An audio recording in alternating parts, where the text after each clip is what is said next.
Ótimo. Aí, bom demais, né, gente? Bom demais estar aqui.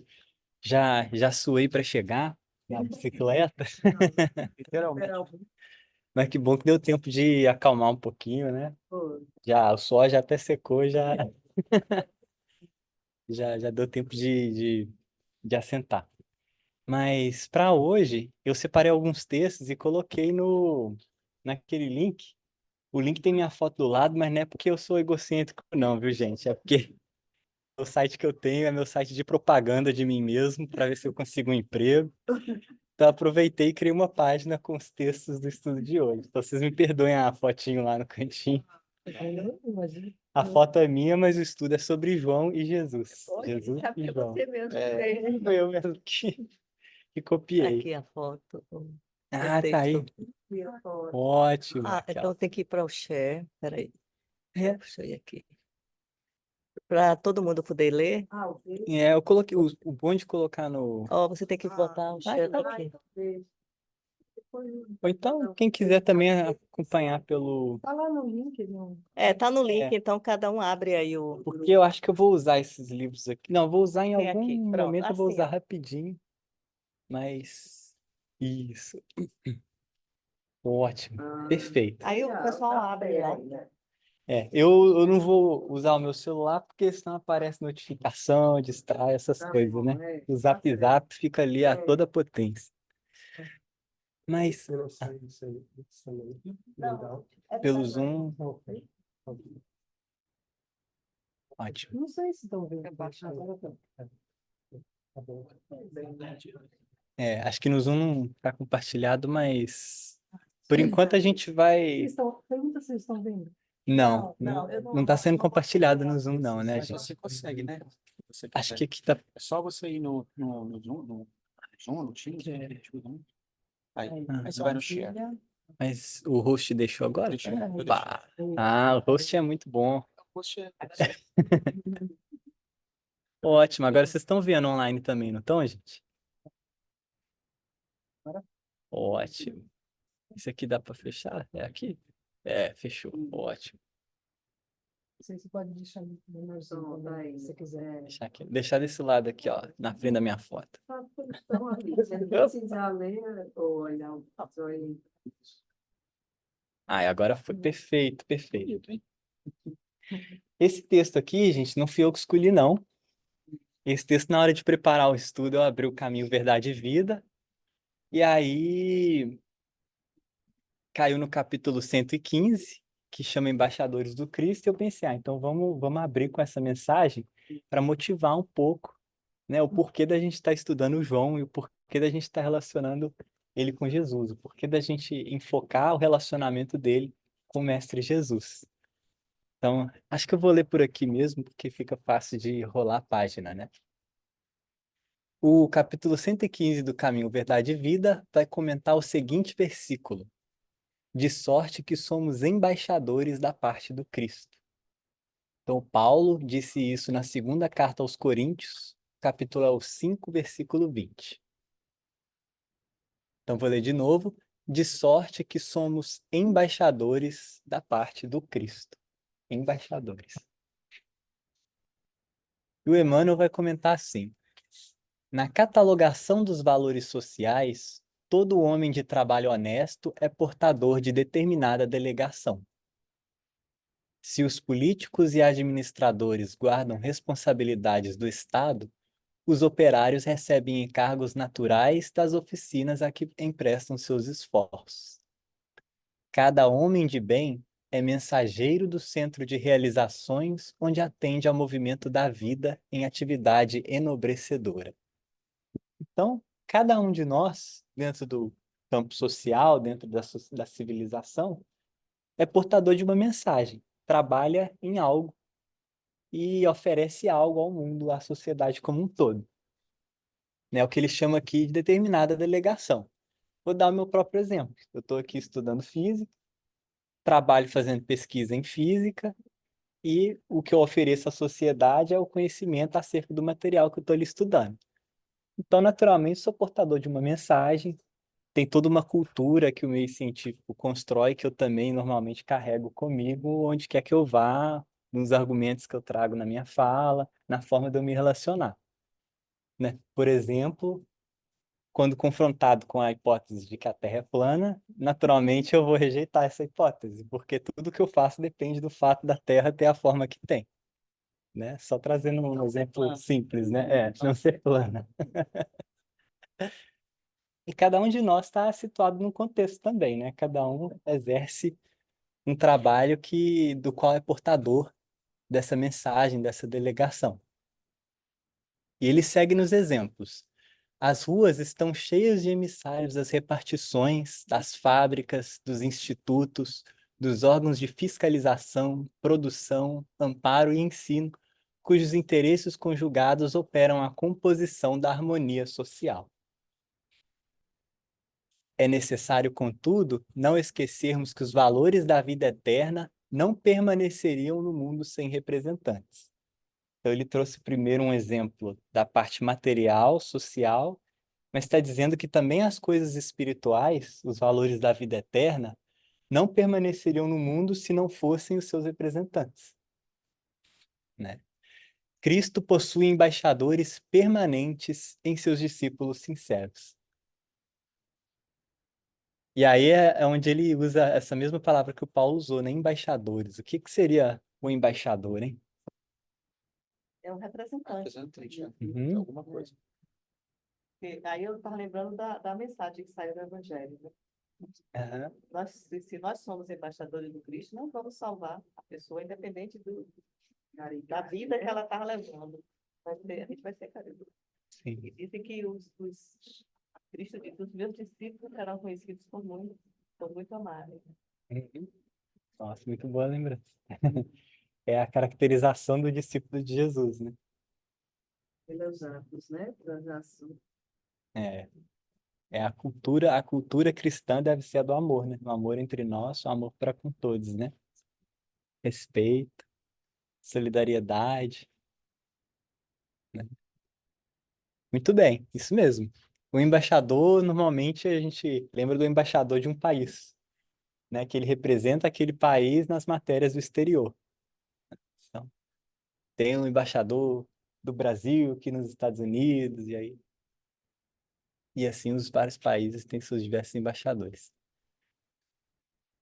Importa considerar que na presente afirmativa de Paulo de Tarso não vemos alusão ao sacerdócio presunçoso. Por que que ele está dizendo isso logo de cara, hein? É porque muitos se revestiram da posição de sacerdócio, mas no final, no fundo, não eram Uhum. representantes, não propagavam a ideia ou as ações cristãs, vamos dizer assim. É aquela coisa, eu carrego É, o brasão, né? Sou cristão. Todos saibam que eu sou cristão. Pela vaidade, né? É, Talvez eu queria fazer as coisas, mas com presunção, ou então movido por sentimentos que não eram os sentimentos normalmente do Cristo, por vamos dizer poder. assim, né? uhum, Ou fazia por oculto, para aparecer, para alguma coisa assim também. uhum. Para impor. É, se aproveita do status, né? Que aquela A atribuição história conta, carrega. né? Quantos É, fizeram é, exatamente. Que acho que a gente vê exemplos clássicos, né? De grandes sacerdotes que, no fundo, não partilhavam dos valores que estavam falando, né? Mas acho que no dia a dia também é muito presente, né? No nosso dia a dia, às vezes, essa declaração de, sou cristão, sou referência, sou isso e aquilo, mas não é disso que ele está falando. Ele nem entra muito nesse campo da forma, né? Do status do sacerdócio. Porque ele vai focar no outro aspecto, que ele fala em seguida, olha. Todos os colaboradores leais de Jesus, em qualquer situação da vida e no lugar mais longínquo da terra, são conhecidos na sede espiritual dos serviços divinos. É com eles, cooperadores devotados e muitas vezes desconhecidos dos beneficiários do mundo, que se movimenta o Mestre, cada dia estendendo o evangelho aplicado entre as criaturas terrestres até a vitória final. Mas assim, então, todos os colaboradores leais de Jesus, independente da sua posição do seu rótulo, em qualquer situação, em qualquer lugar, são conhecidos na sede espiritual dos serviços divinos. A sede espiritual é de onde emana toda a inspiração, todo o direcionamento para o bem. Né? Como o Emmanuel fala, né? Jesus é o sol e todo bem que há na Terra é emanação da sua influência divina. E ele está falando que, mais do que isso, todos os colaboradores leais são conhecidos nessa fonte divina, nessa sede espiritual dos serviços divinos. Né? Não quer dizer que a gente tem um contrato lá, o ministro do Senhor, Pampam vai encarnar. Não está dizendo que se a gente tem a capacidade de ser mensageiro daquela mensagem, né? Desculpa a redundância aí da palavra, né? A gente vai ser reconhecido por isso no sentido de ser utilizado como instrumento, né? Que é isso que ele falou lá em cima, né? O bem também precisa dos seus representantes. Entendendo esta verdade, consulta as próprias tendências, atos e pensamentos. Repara a quem serves, porque se já recebeste a boa nova da redenção, é tempo de te tornares embaixador de sua luz. Né? Então, acho que ele traz um aspecto bem prático desse embaixador, né? Ele diz para a gente consultar as próprias tendências, atos e pensamentos, porque é através deles que a gente vai estar levando essa mensagem, né? E se a gente já tem a informação, é momento da gente se colocar disposto a ser também um desses trabalhadores, né? Desses mensageiros. Minha responsabilidade, né? É. E aí, eu acho que para esse fim é de muito valor a gente observar os discípulos mais próximos de Jesus e aqueles que deram o exemplo antes de nós, né? E aí, achei muito legal abrir o estudo com esse texto por isso, para a gente entender por que que nós estamos estudando a história de João. Né? Por que que a gente quer entender os fatos que se passaram? Por que que a gente quer entender a forma como ele se relacionava com Jesus e com o mundo ao redor de si? Né? Justamente para nos inspirar e para que a gente possa observar alguém que colocou em prática esses ensinamentos, alguém que de fato foi embaixador e que escreveu textos, inclusive, que a gente lê até hoje, né?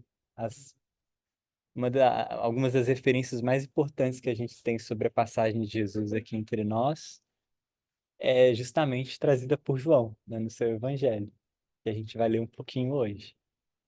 Então, achei muito spot on, né, esse texto. Algum comentário aqui, gente? É. Então, para a gente ter uma introdução bem lúdica sobre o João, eu trouxe essa música. Aí a gente tem duas opções. Tem o YouTube aqui e tem meu violão. O que que a Acho gente melhor usa? seu violão. Deixa a letra ali que a gente vai seguindo. Isso. Eu coloquei a letra porque eu não quero que a gente só fique focado na melodia. Quero que a gente utilize um pouco da letra para aprender sobre a história, né? Eu não sei como é que vai soar no Zoom. Tomara que soe bem. Não, vai, não tem que essa assim. E eu não vou tocar muito alto, não, para não incomodar o isso que eu ia povo falar. que tá lindo. Vou tocar bem baixinho. Tem que ser baixinho. Felizmente. Aí eu vou passando. A voz é mais importante. A voz acho que é permitido usar, né? É uma biblioteca mais liberada. Mais liberado. É que teve um dia que veio uma pessoa, você lembra? Você lembra? Não sei se você dava aqui. Era um cara mal. Era forte? Vem buscar a luz. Eu não lembro, eu nem olhei, fiquei com vergonha. Vem buscar a luz. Vem buscar a luz. Ó.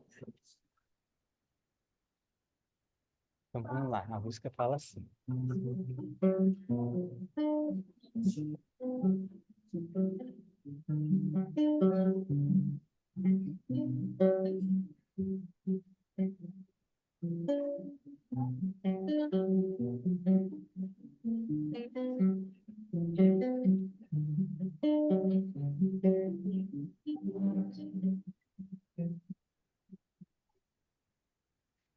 Desde que eu vi, me sinto arder em chamas, me chamas, sou teu pescador. Vi tuas curas, branduras na voz, e um sol de ternura rompendo o tabu. Deixei meu pai, eu lá meu cais e busquei meu lugar junto a ti. O amor demais te fez capaz de curar em teu nome a vida. Filho do trovão, deita tua cabeça sobre mim. Mãe Maria, eis teu filho ao lado da cruz. Vou ter que rolar aqui, né, gente? Um pouquinho. Sou apenas João, o trovão apacentado. Testemunharei por ti, seja onde for. Não te queimarás no óleo que ferver, pois tu viverás para contar o presente e o futuro aos homens. Chamas e chamas, chamas me chamas, chamas e chamas, chamas me chamas. Mas nem toda a terra poderá conter todos os livros que se puder escrever das coisas que eu vi. Chamas e chamas, chamas me chamas, chamas e chamas,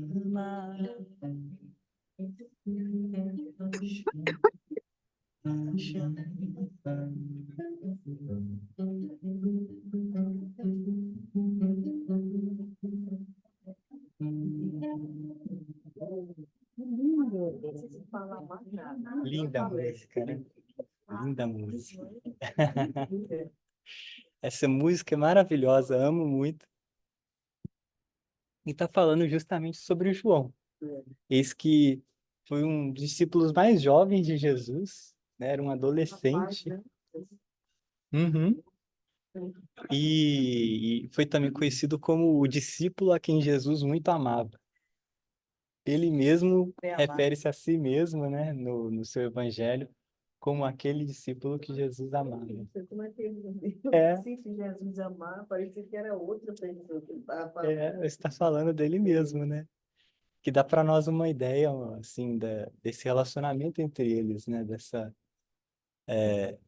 Talvez até por ele ser mais jovem, né? Cheio de energia, de uma afetuosidade diferente, né? Ele tenha tido essa relação com Jesus que ele traz de uma forma tão sincera, né? Então, ó, vamos começar lá do começo, né? Quem recebeu, vou colocar assim, né? Essa letra, né? Porque foi super inspirada, foi o Gladstone Lage, companheiro nosso lá de Belo Horizonte. É. E acho que ele não é original.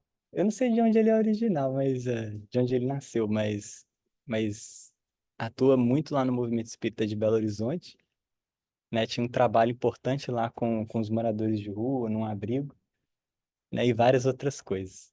E o Tim, do Tim Vanessa, que fez a melodia. Então ela começa assim: desde que eu o vi, me sinto arder. Em chamas, me chamas, sou teu pescador. Acho que o Boa Nova é uma boa. Eu não coloquei texto do Boa Nova aqui, não, mas acho que é uma boa referência, né? Que no Boa Nova. Não, vamos usar o Novo Testamento, que é melhor. Mas tem no Boa Nova também, quando fala da família de Zebedeu, né? Chamado de João. Mas eu vou abrir aqui o Evangelho segundo Mateus. Desculpa, esse texto eu não coloquei, gente, mas eu acho que vale a pena ir pegando alguns dos trechos do Evangelho que correspondem, né, às falas da música. Eu vou abrir aqui. Sou... Aqui, ó. No Evangelho segundo Mateus, no capítulo 4, a partir do versículo 18, ele vai narrar alguns dos chamados, né? Os primeiros discípulos de Jesus. E ele fala assim, primeiro ele vai falar, acho que vou falar de todo mundo, né? Porque começa com André e Simão Pedro.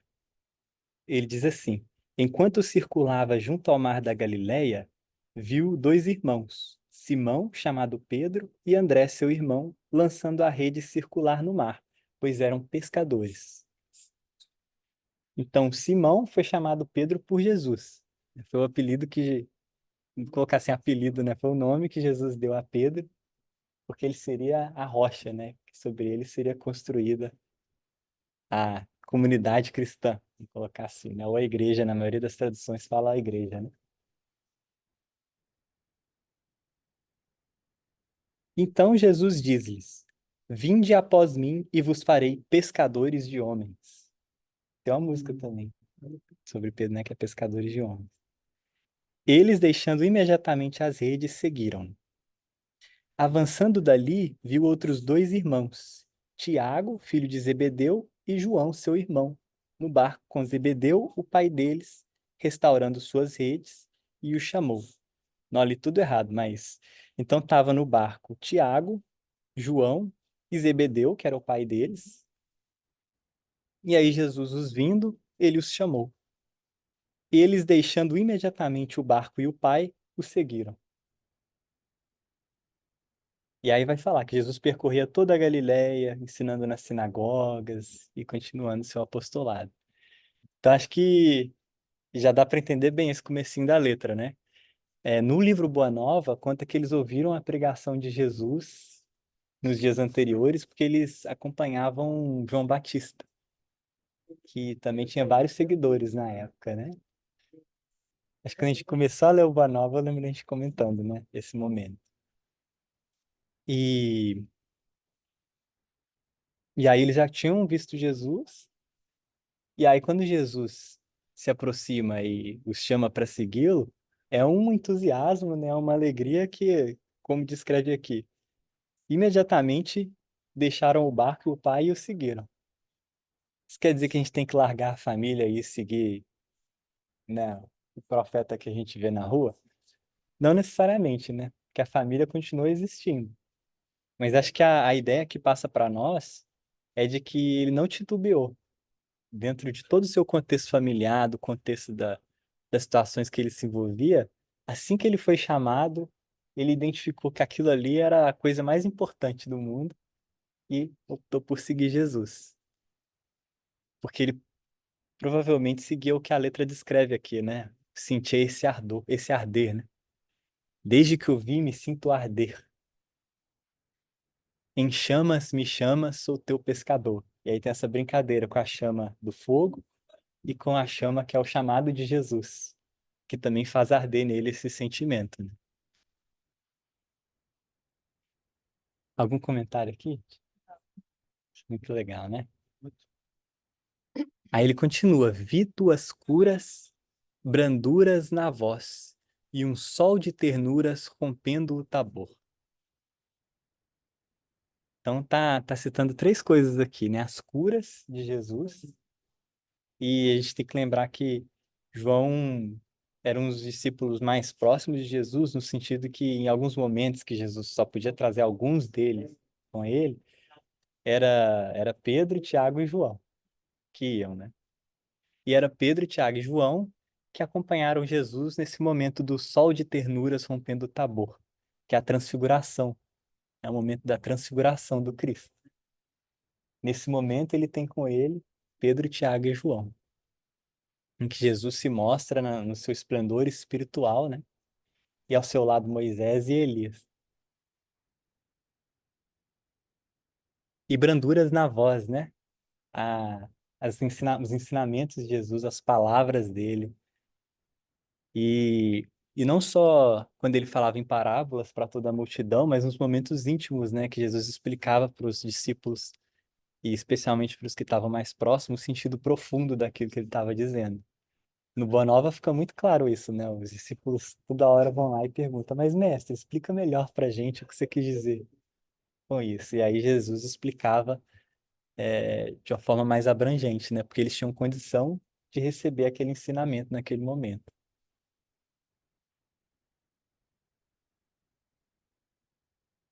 E aí a música diz assim: Deixei meu pai, meu mar, meu cais, e busquei meu lugar junto a ti.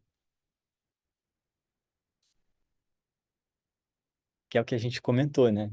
Tá falando aqui na passagem que ele largou o barco, largou tudo e seguiu. E aí, quando fala meu cais é até bem poético, né? Porque o cais é aquilo que nos dá segurança, né? É o porto seguro. E ele abriu mão mesmo do seu porto seguro para poder seguir o Cristo. Que é o que muitas das vezes a gente tem dificuldade de fazer. Eu falo por mim, né? Né? A gente fala, às vezes, você tá numa situação na vida e fala, não, não, mas eu não posso abrir mão porque, entendeu? É minha honra, meu orgulho. E aí, muitas das vezes, o evangelho nos convida a abrir mão de alguns sentimentos nossos que, às vezes, a gente criou até como meio de defesa, né? De autodefesa ao longo da vida, mas que são prejudiciais, na verdade, a nós mesmos e aos que estão em torno de nós, né? Então, ele nos convida a abrir mão desse velho eu, de todas essas coisas que nos prejudicam, para abraçar essa ideia nova, né? E o João não titubeou quando ele recebeu esse chamado. Ele buscou o seu lugar junto ao mestre. Tanto que na última ceia ele é sempre figurado junto a Jesus, né? Tem até aquela. Podia ter colocado, né, aquela pintura do Da Vinci. Então, É, na figura do Da Vinci ele tá reclinando assim, né? Do lado de Jesus, mostrando que ele estava sempre ali pertinho. e falando da admiração, né? É, Botar no exatamente. outro, botar a cabeça. Como ela diz, como um pai mesmo, assim. Uhum, sim. E justamente, mas aí eu não vou pular, não, vou esperar chegar no Filho do Trovão para falar disso. Vamos comentar primeiro. O amor demais me fez capaz de curar em teu nome, Rabi. É muito interessante quando em Atos dos Apóstolos a gente vê a transição dos que eram discípulos e passam a ser apóstolos do Mestre, né? Porque o discípulo está sempre naquela posição do que está aprendendo, está sempre ali junto do Mestre, né, recebendo a instrução. Agora, em Atos dos Apóstolos, você vê essa transição daqueles espíritos para aqueles que iam levar a mensagem, que iam propagar e que iam construir uma obra de caridade que foi referência naquela época, né? A Casa do Caminho, para quem gosta do livro Paulo Estevão, descreve muito esse trabalho, né? Que vai se desdobrar espiritualmente na educação espiritual de todos nós, né? E, e aí mostra justamente isso, né? Os apóstolos realizando curas também, em nome de Jesus, em nome de Deus do bem. E também é um momento muito especial, assim. E aí o que eu queria comentar, que é esse nome que Jesus dá para João, que é de Filho do Trovão, que é Boanerges, né? Jesus, ele dá esse apelido, vamos dizer assim, tanto pro João quanto pro Tiago, irmão dele. Inclusive, aprendi esses dias que Tiago, na verdade, eu já tinha visto isso antes, mas é sempre bom relembrar, né? Que o nome Tiago vem de Jacó, né? Vem do nome Jacó. O nome dele, na verdade, era mais próximo de Jacó. Mas aí Jacó virou Iago, aí no espanhol fala São Tiago, aí no Esse é português James. aí no inglês é James, né? É, que é totalmente. É, que também tem toda uma história, Deve né? ter. Por que que é James?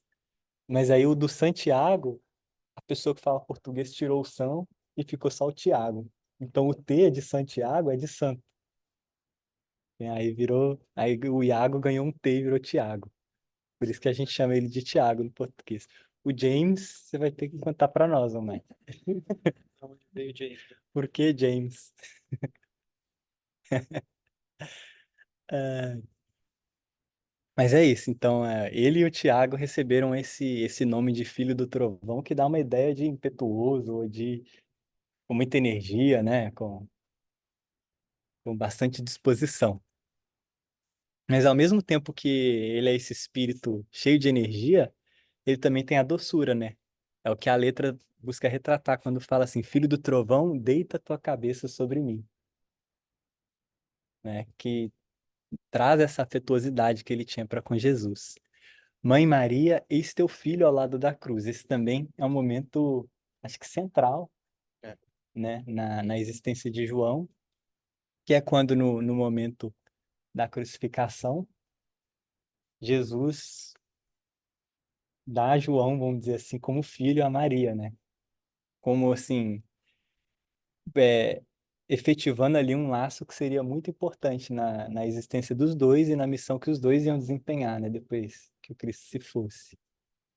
É que ele diz, filho, eis aí tua mãe, mãe, eis aí teu filho, né? Então Maria e João passam a ter uma relação muito importante a partir desse momento.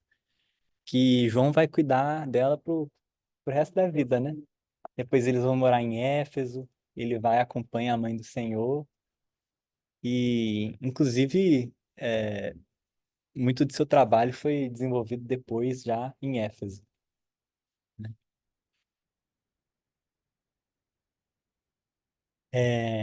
Isso, que é esse momento. Ótimo. Continuando aqui na letra, deixa eu olhar a hora. Tá ótima a hora.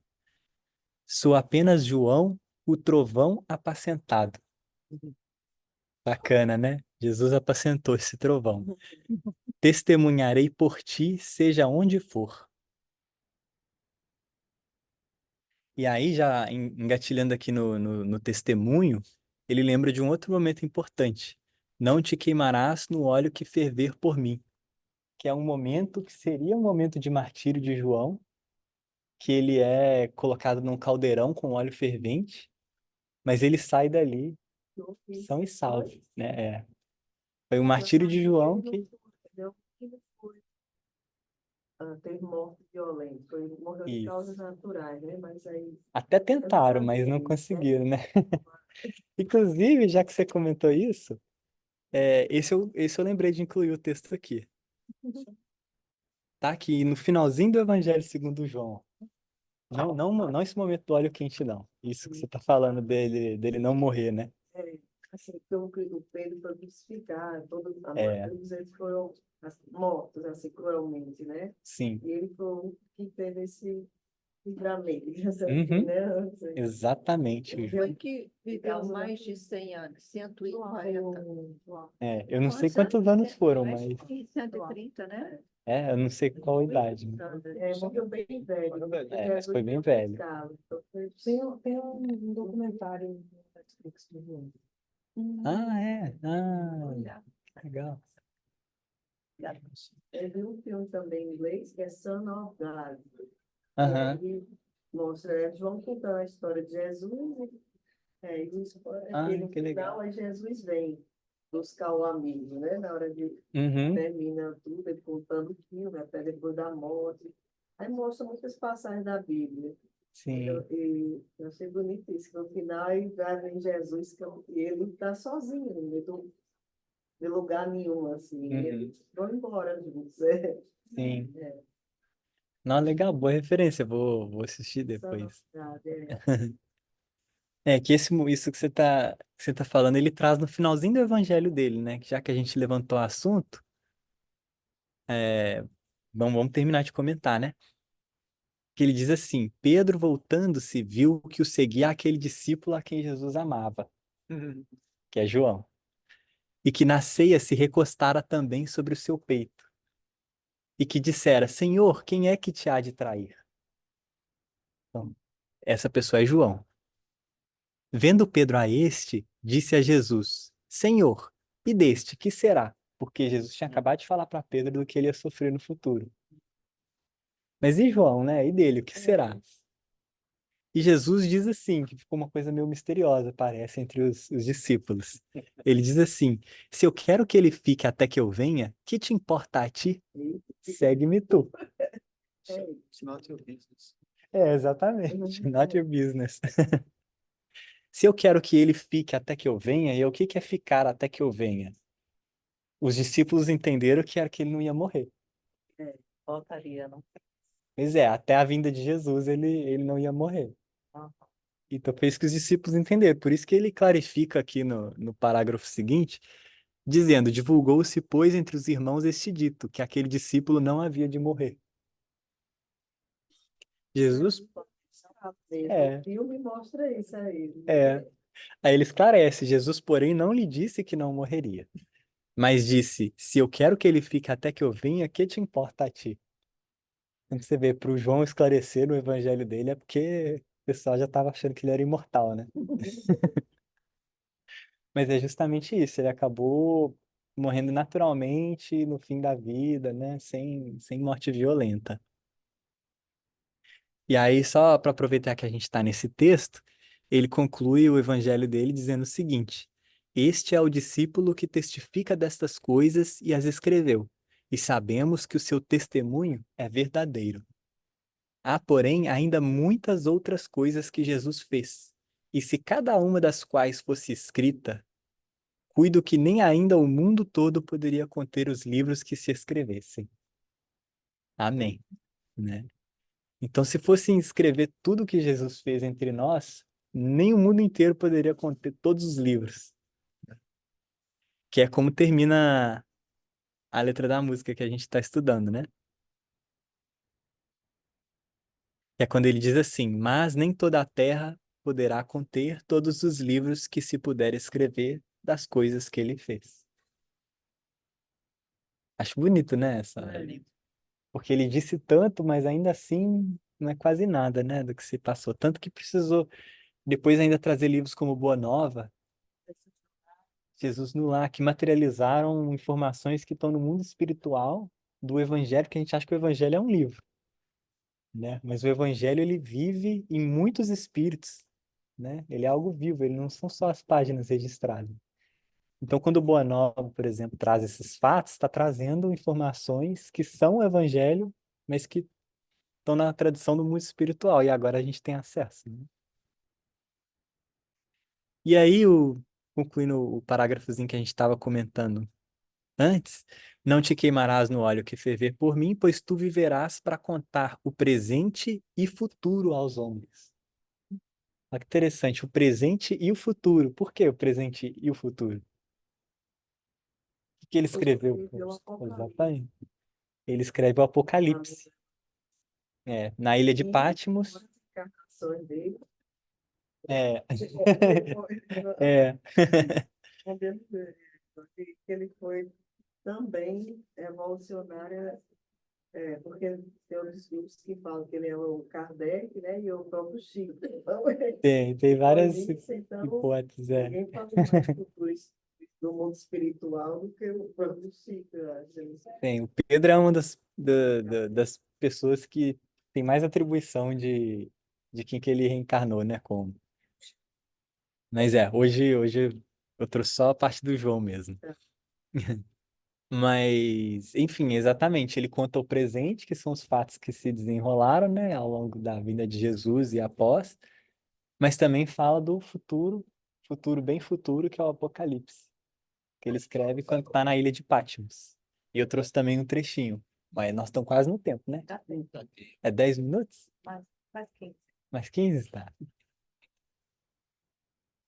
Então vamos lá, vou trazer...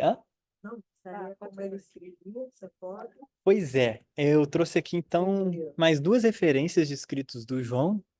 Uma é o começo do seu evangelho e a outra é um trechinho do Apocalipse que está lá embaixo.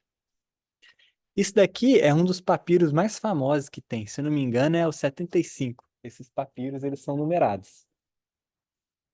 A gente não tem nenhum texto original. Isso é um negócio que seria uma descoberta gigantesca, né? Se encontrasse algum texto original. O que a gente tem são cópias a partir do século III. Então, bem depois que já tinham todos continuado sua trajetória, né?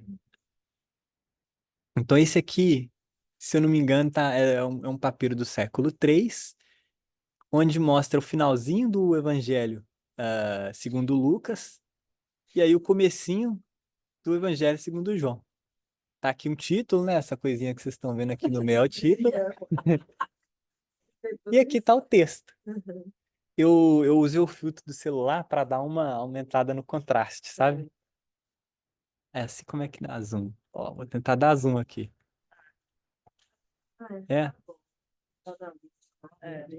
Dá pra ver também. dá zoom não. Dá para ler. grego. Exatamente. Esse texto tá em grego. Dá para colocar no tradutor. Dá. Não, e dá para ler, gente. Dá para Que ler. língua que é essa? É grego. Em grego, né? Foram escritos em grego. É uma variante do grego chamada grego koiné, que é um grego mais simples, vamos dizer assim. É como se fosse o inglês internacional, né? O que seria o que é o inglês hoje como língua internacional era o grego na época. E aí, como João não era grego, João era judeu, ele falava um grego internacionalizado, vamos dizer assim, né? É igual eu achava que falava inglês. Aí eu, quando fui na livraria, eu queria ler umas peças do Shakespeare, pensei, eu sei inglês. Aí eu abri o Shakespeare lá e tive que voltar para comprar a tradução, né? É muito antigo. Aí eu aprendi que eu sei o inglês internacionalizado, eu não sei os ingleses específicos. Ó, dá para ler, gente. A dificuldade aqui é que não tem espaço, as letrinhas estão tudo juntas, né? Então, ó, eu só consigo ler o comecinho porque eu já sei o que tá dizendo. Decorou, né? É, Assim, sabe, Então, vamos lá. Tá vendo aqui, ó, duas primeiras letras. N. É N. N. Mas não é o alfabeto grego, não é o alfabeto latino, mas N, arqué. Tá vendo? Quatro letras. A, alfa, rho, esse aqui é o xi, não é o xi, né? E um eta aqui, arqué. N, arqué, N, esse H maiúsculo aqui, na verdade, é um eta. Tem som de E. N, rho, logos. Tá vendo aqui, ó? Lambda, O, gama, O, sigma. Logos. Então, en arqué, en rho logos. Simples. En arqué, no arqué, en era o logos. No começo é. No arqué era o logos. O que é arqué? The word, exatamente. Princípio.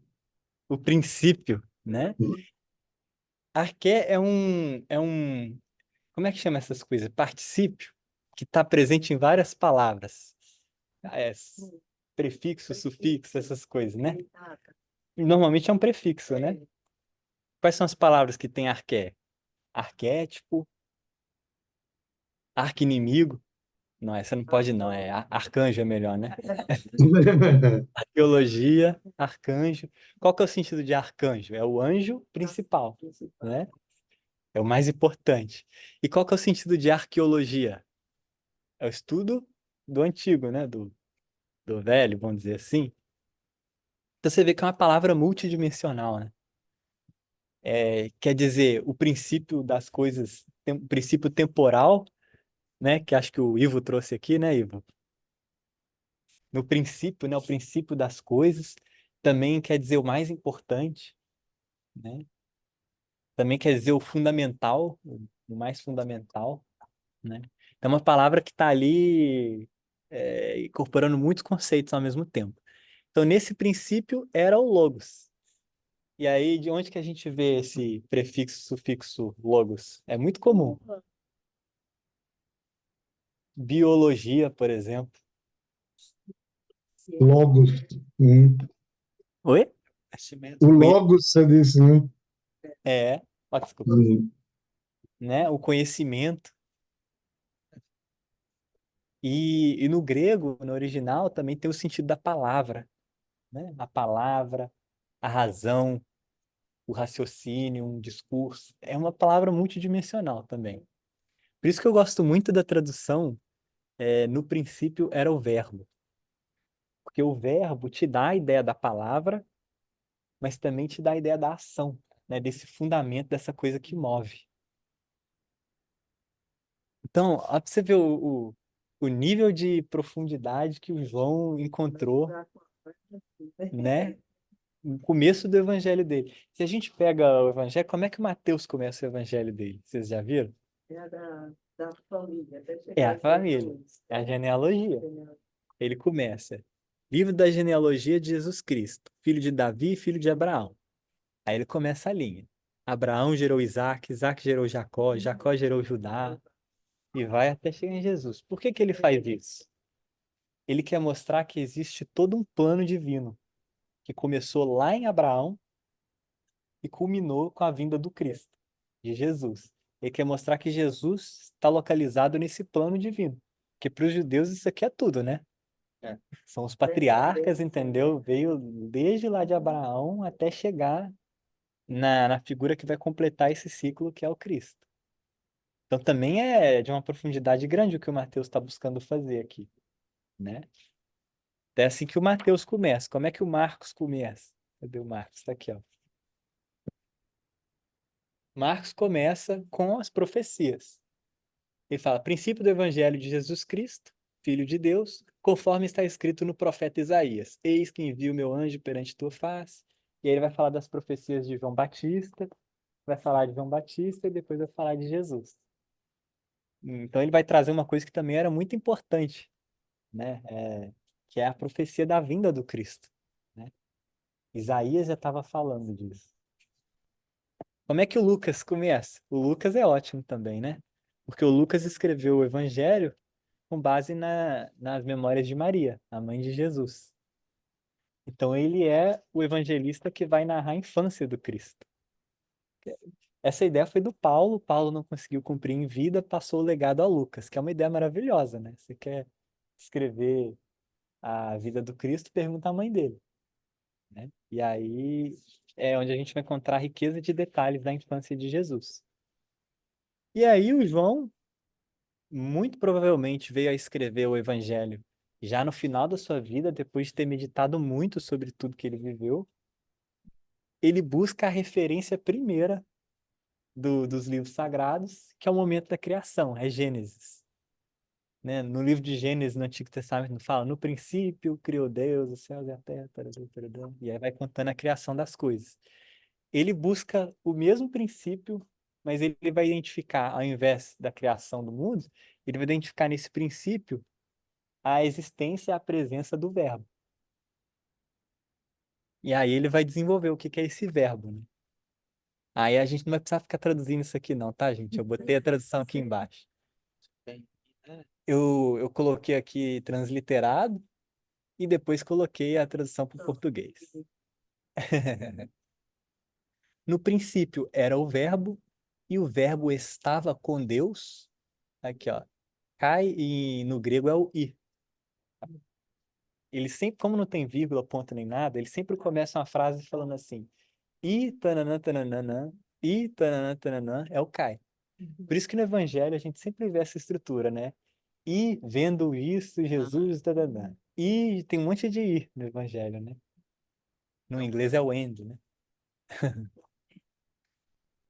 E é exatamente por isso, como não tem ponto, não tem vírgula, o Kai, que cumpre essa função, é importante para marcar o início de uma nova sentença. Então, Kai, o logos era pros tonteon. Pros é a mesma coisa de pró, né, voltado para, em direção de, o presente com tonteon. Teon vem de Deus, né, de Theos. Aí, gente, grego não é tão difícil, porque inspirou todas as outras línguas, né? Então tá falando isso, né, que esse logos, esse verbo, estava com Deus, estava voltado para Deus, estava ali em comunhão com Deus. E tamanha é essa comunhão que João faz uma identificação aqui, né? O verbo era Deus. ele fala theos en ho logos. E aí, na verdade, o objeto é theos, o verbo é en, era, e logos é o sujeito. Então tá falando logos era Deus, só que no grego, como tá explícito quem é o sujeito, quem que é o objeto, você pode brincar com a ordem das palavras. Então coloca Deus primeiro para dar ênfase em Deus. É como se a gente dissesse assim, e Deus, o verbo era. Entendeu? Coisas, nuances do texto, mas acho que é legal, para quem se interessa, né? Então ele coloca essa identificação aqui, que a gente pode discutir, né? Mas foi utilizado por muito tempo para dizer que Jesus era a personificação, ou o Deus, o próprio encarnado, né? Mas aí tem várias questões filosóficas que seriam complicadas, né? De explicar como é que Deus, a inteligência suprema, a causa primária de todas as coisas, se encarnaria numa figura finita ali. É complicado, né? E acho que também dentro do próprio conhecimento judaico também seria um pouco difícil de aceitar essa divindade de Jesus no sentido de ser um Deus ali, né? E aí já entraria em conflito com a monogamia, com monogamia não, monoteísmo judaico, né? Então tem vários detalhes aqui, mas eu acho que o principal para nós é perceber da forma poética como o João está trazendo aqui, a percepção dele que talvez ele tenha sido um dos que melhor percebeu isso naquele momento, que era a comunhão de Jesus com Deus, né? Esse outro nível de percepção sobre a natureza do Cristo, porque ele está dizendo não só que no princípio das coisas Jesus já estava presente, que é uma ideia também muito avançada para a época, eu acho, né? Mas também que o fundamento de todas as coisas é o próprio Cristo, né? O fundamento espiritual da vida na Terra, do nosso projeto espiritual de evolução, está no Cristo. Então, enquanto o Mateus identificou em Abraão o início da história, João identificou na criação da Terra o início da história, né?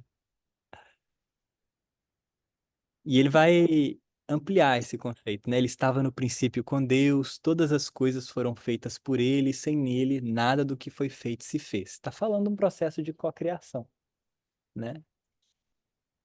Nele estava a vida, e a vida era a luz dos homens. E a luz resplandece nas trevas, e as trevas não a compreenderam. Como o nosso tempo tá curtinho, eu vou deixar esse texto aqui para o pessoal que quiser ler em casa, se aprofundar mais, e vou só ler a frase final aqui que ele coloca nesse trecho do primeiro capítulo, que é assim: E o Verbo se fez carne e habitou entre nós, e vimos a sua glória como a glória do unigênito do Pai, cheio de graça e de verdade. Então, esse ser espiritual que ele trouxe com tanta grandiosidade, né, se fez carne e habitou entre nós. Então, ele faz uma conexão entre toda a grandiosidade espiritual de Jesus e o fato dele ter encarnado entre nós, numa figura humana, e caminhado conosco e nos ensinado tanto, né? E aí tem mais textos aqui. Esse Gênesis 1 aqui é uma transcriação do texto de Gênesis 1 por Haroldo de Campos, o poeta, escritor, tradutor brasileiro. Ele tinha esse conceito de não traduzir uma coisa de uma língua para outra, mas de recriar, de criar novamente aquela ideia numa língua nova. Que é muito difícil essa coisa de traduzir, né? A gente perde a essência do texto. E aí ele tem uma maneira toda poética de criar esse texto no português. Então, para quem se interessa, acho que é bem diferente do que a gente está acostumado, que é uma tradução literal, palavra a palavra, né? Ele tenta buscar mais o sentido poético do texto e mostrar a arte e a fluência, né? Que ele tem no hebraico e trazer isso para o português. Esse texto aqui a gente viu, que é o finalzinho do Evangelho segundo João. E no Apocalipse, o que eu acho interessante é que a gente trabalhou da outra vez, então não vou gastar tempo nisso, Mas no primeiro capítulo do Apocalipse, João descreve a visão espiritual que ele tem de Jesus. Então, se alguém tiver curiosidade para saber como é que Jesus se aparenta, né, qual que é a aparência de Jesus, se quiser saber da aparência física, tem várias pesquisas aí hoje em dia, né? De reconstituição facial de Jesus, ou pelo menos da etnia dele, né? Que são bem interessantes. Mas se alguém tiver curiosidade para saber como é que Jesus se apresenta espiritualmente, tem uma descrição aqui que é dada por João, numa de suas visões espirituais, que eu acho bem legal. Ele traz a ideia do alfa e o ômega, né? O princípio e o fim, que o Senhor diz para ele, né? E aí ele descreve. Ó, não dá nem pra. Ah, tá, é porque acabou aqui. Nesse segundo parágrafo aqui, eu tirei as marcações de versículo e coloquei tudo texto corrido. Tomei essa liberdade.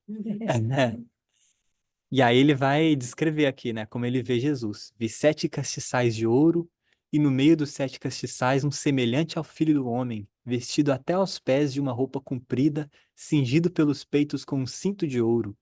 E a sua cabeça e cabelos eram brancos como lã branca, como a neve, e os seus olhos como chama de fogo, e os seus pés semelhantes a latão reluzente, como se tivessem sido refinados numa fornalha, e a sua voz como a voz de muitas águas. Olha que interessante isso. E ele tinha na sua destra 7 estrelas, e da sua boca saiu uma aguda espada de 2 fios, e o seu rosto era como o sol, quando na sua força resplandece. E aí acho que para a próxima vez a gente pode. Tá todo mundo Eu vou Apocalipse, Né? né? Eu não vi muito ali o Pode Apocalipse. ficar pra É, parte é bem dois. interessante. Porque cada uma dessas coisinhas aqui tem uma interpretação, né? Fica pra parte 2. Fica pra Foi parte. curado, né? Não sei que. Mas é Muito isso. ali, né? É. Mas é isso, gente. Fica aí um exemplo desse. Foi um grande trabalhador, né?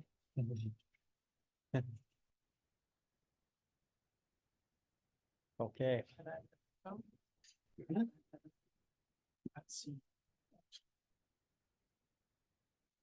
Eu não, eu vou